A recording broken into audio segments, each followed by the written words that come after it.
जो सबसे पास चुनाव है वो है बिहार का चुनाव।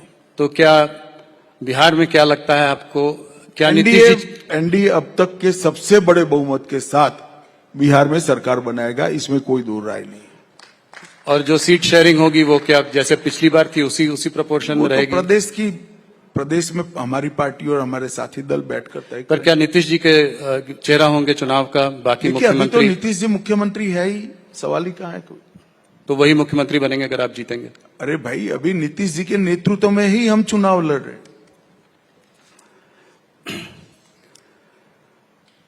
कुछ पर्सनल सवाल आपसे पूछना चाहूंगा। हर बार 2-3 पूछता हूं, पर इस बार भी कोशिश। पूछकर क्या करोगे, कुछ निकलेगा नहीं यार। मैं फिर भी कोशिश करता हूं। मैंने सुना है कि आपका जब जन्म हुआ था तो आपका शरद पूनम के दिन जन्म हुआ था, तो बहुत दिनों तक आपको पूनम भाई के नाम से भी लोग जानते हैं, और आपके नामकरण में बहुत देरी भी हुई थी। इसकी क्या वजह थी, कुछ बताइए। नहीं, मेरी बुआ ने मन्नत मानी थी कि 5 साल का हूंगा तब नाम तय किया जाएगा।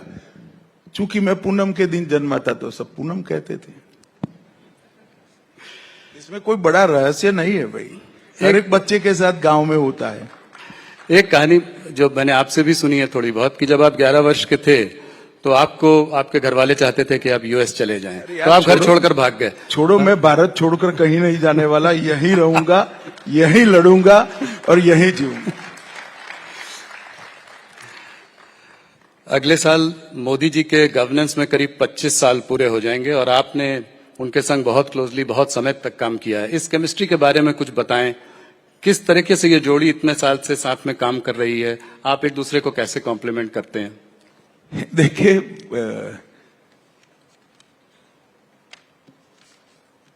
कोई भी दो कार्यकर्ता एक साथ काम करते, एक नेता और कार्यकर्ता एक साथ काम करता है, तो इतने लंबे समय तक काम करते करते एक दूसरे की काम की पद्धति भी समझ में आ जाती है, एक दूसरे का सोचने का ढंग भी समझ में आ जाता है, और एक दूसरे का स्वभाव भी समझ में आ जाता है।